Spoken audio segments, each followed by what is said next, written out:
அனைவருக்கும் வணக்கம். இன்றைக்கி நம்ம என்ன வீடியோ பார்க்க போகிறோம் அப்படின்னா, நம்மளோட தமிழ்நாடு கவர்மெண்ட் அஃபிஷியலாக ஏப்ரல் 15 ஜூன் 15 வரைக்குள்ள 61 நாட்கள் பார்த்திங்க அப்படின்னா மீன்பிடி தடைக்காலம் அப்படிங்கிற ஒரு அனௌன்ஸ்மெண்ட்டை வந்து வருஷம் அறிவிப்பாங்க. அந்த ஒரு தடைக்காலத்தில் பார்த்திங்க அப்படின்னா எந்தெந்த படகுகள் கடலுக்கு போகலாம், எந்தெந்த படகுகள் கடலுக்கு போகக்கூடாது அப்படிங்கிற ரூல்ஸ் அண்ட் ரெகுலேஷன்ஸ்லாம் வச்சுருப்பாங்க. ஸோ அது எப்படி வந்து மீனவர்கள் அதுக்கு ப்ரிப்பரேஷன் பண்ணியிருக்காங்க, அவங்களோட படகுகளில் உள்ள வலைகள் இந்த மாதிரியான உபகரணங்கள் எல்லாத்தையுமே வந்து எப்படி வந்து பாதுகாத்து திருப்பி வந்து அதை வந்து கடலுக்கு போகிறதுக்கு ரெடி பண்ணுறாங்க அப்படிங்கிற ஃபுல் விளக்கத்தை தான் நம்ம இந்த ஒரு வீடியோவில் பார்க்க போகிறோம். நம்மளுடைய தமிழ்நாடு கவர்மெண்ட் மாதிரி எல்லா கவர்மெண்ட்டுமே வந்து ஒரு குறிப்பிட்ட நாட்களில் வந்து மீன் இனப்பெருக்கத்துக்காக வந்து தடைக்காலம் அறிவிக்கப்படுறது வந்து ஒரு வழக்கமான ஒன்று தான். ஸோ வருஷம் எல்லா ஸ்டேட்லேயுமே வந்து இந்த ஒரு ரூல் இருக்கும். நம்மளுக்கு பார்த்திங்க அப்படின்னா ஏப்ரல் டு ஜூன் இந்த 61 நாட்களில் வந்து மீன்பிடி தடைக்காலம் அனுசரிக்கப்படுது. அவ்வளோதான், ஸ்டேக் போட்டாச்சு. ஒரு 60 நாள் டக்குன்னு போட்டுருவாங்க. படகையெல்லாம் சுத்தம் பண்ணி மடியில் உள்ள செயின் வெயிட்டு எல்லாத்தையும் வெட்டி சேஃப்டி பண்ணி வைக்க வேண்டியதுதான். இனிமேல் 60 நாள் கழிச்சு தான் நமக்கு இந்த வேலையெல்லாம் ஸ்டார்ட் ஆகுங்க. ஒன்றும் போக மாட்டோம். 60 நாளில் இனிமேல் கடலுக்கு போகிற வாய்ப்பு எங்களுக்கு கம்மியாக தான் கிடைக்கும். நாட்டு படகுல தான் இனிமேல் தொழிலே பார்க்கணும். மக்களே, இப்போ நீங்கள் நம்ம நண்பர் சொல்லி கேட்டிருப்பீங்க. அதாவது அந்த படகுல உள்ள வலையில் உள்ள குண்டு எல்லாமே வந்து தனியாக வந்து ரிமூவ் பண்ணி எடுத்து வச்சுக்கிட்டு இருக்காங்க.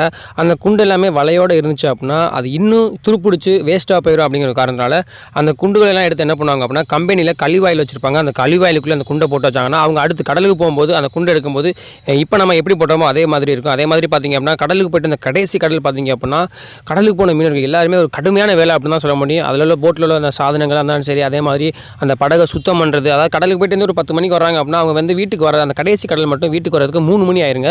ஏன் அப்படின்னா வந்து அந்த படகையே ஃபுல்லாக வந்து கழுவி சுத்தம் பண்ணுவாங்க. ஸோ இந்த மாதிரியான வலைகள் எல்லாத்தையுமே வந்து அவங்க சேஃப்டி பண்ணுறதுக்காக வந்து கம்பெனிக்கு கொண்டு வந்து வைப்பாங்க.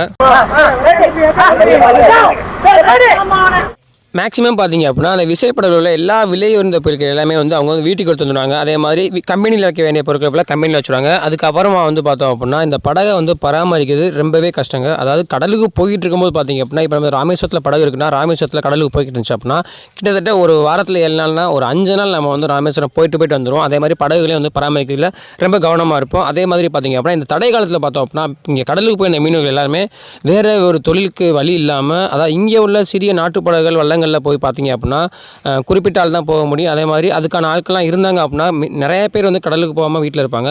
ஸோ அதில் வந்து பார்த்தீங்க அப்படின்னா நிறைய பேர்லாம் எங்கே போவாங்க அப்படின்னா கேரளா இந்த மாதிரியான வெவ்வேறு மாவட்டத்தில் போய் தொழில் செய்கிறதுக்காக வந்து போயிருப்பாங்க.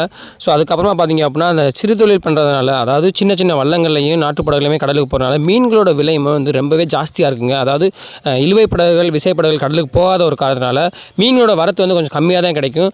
அதனால் பார்த்தீங்க அப்படின்னா இப்போ இன்றைக்கி 100 ரூபாய்க்கு விலை போயிட்டு இருக்க மீன் ஸ்ட்ரைக் டைமில் பார்த்தோம் அப்படின்னா 200 ரூபா 250 அந்த மாதிரியான அதிகமான விலைக்கு தாங்க விற்கப்படும்.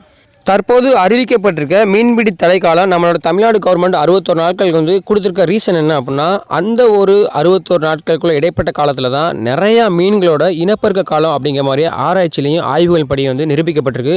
அதில் பார்த்திங்க அப்படின்னா முக்கியமான மீன்களான பார்த்திங்கன்னா நம்ம நாட்டிலிருந்து வெளிநாடுகளுக்கு ஏற்றுமதியாக போகிற இறால் வகைகள், நண்டு, கனவா இது மாதிரியான விலை உயர்ந்த சீ ஃபுட்ஸ் எல்லாமே இந்த ஒரு 2 மந்த்ஸ் கேப்பில் தான், அதாவது ஏப்ரல் 15 டு ஜூன் 15 அந்த 2 மந்த்ஸில் தான் வந்து பார்த்திங்க அப்படின்னா நிறையா ரீப்ரொடக்ஷன் ஆகிட்டு இருக்குது. அதாவது இனப்பெருக்கங்கள் வந்து அதிகமாக நடந்துக்கிட்டு இருக்குது அப்படிங்கிற மாதிரியான ஆய்வுகள் சொல்லுது. அதனால தான் பார்த்திங்க அப்படின்னா நம்மளோட தமிழ்நாடு கவர்மெண்ட் அஃபிஷியலாக 2 மந்த்ஸ் வந்து மீன்பிடிக்க தடை அப்படின்னு அனௌன்ஸ் பண்ணுறாங்க.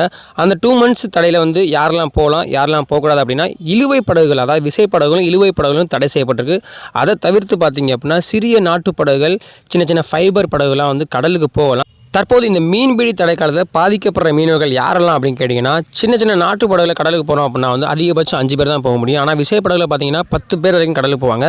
ஸோ அந்த 5 பேர் தான் இதில் போக முடியும் ஒரு கட்டாயத்தினால பார்த்திங்க அப்படின்னா மீதமுள்ள 5 பேர் வந்து எந்த ஒரு பொழப்பு தளப்பும் இல்லாமல் வெவ்வேறு மாநிலங்கள், அதாவது தடைக்காலம் பிறப்பிக்கப்படாத மாநிலம் பார்த்திங்க அப்படின்னா மங்களூர், கேரளா இந்த மாதிரி இடத்துல போய் கடலுக்கு போகிறாங்க.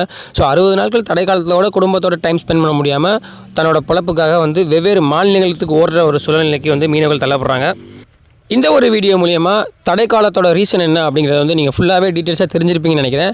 ஸோ இந்த ஒரு தடைக்காலத்தில் வந்து மீனவர்கள் எந்தளவுக்கு கஷ்டப்படுறாங்க அப்படின்னா, அவங்க இந்த மாதம் பிடிச்ச மீனை 100 ரூபாய்க்கு விற்றுருப்பாங்க. இந்த தொழில் இல்லாத இந்த ஸ்ட்ரைக் டேத்தில் போய் மார்க்கெட்டில் நம்ம லோக்கல் மார்க்கெட்டில் போய் கேட்டாலே 100 ரூபா மீனை 300 ரூபா இருக்குன்னு சொல்லுவாப்பில். ஆனால் ரேட்டில் இருக்கும். ஸோ நீங்கள் வெளியூரில் இருந்தீங்க அப்படின்னா வெளியூரில் வந்து கண்டிப்பாக 600 ரூபா 700 ரூபாய்க்கு இருக்குன்னு நினைக்கிறேன். ஸோ இந்த ஒரு வீடியோ பிடிச்சிருந்தா மறக்காமல் வந்து உங்களோட ஃப்ரெண்ட்ஸ் அண்ட் ஃபேமிலிக்கு ஷேர் பண்ணி விட்ருங்க. ஸோ நம்மளோட சேனலுக்கு நீங்கள் புதுசாக இருந்தீங்கன்னா மறக்காமல் சப்ஸ்கிரைப் பண்ணி வீடியோ பாருங்கள். அடுத்த ஒரு வீடியோவில் உங்களை சந்திக்கிறேன். டாட்டா, பாய் பாய்.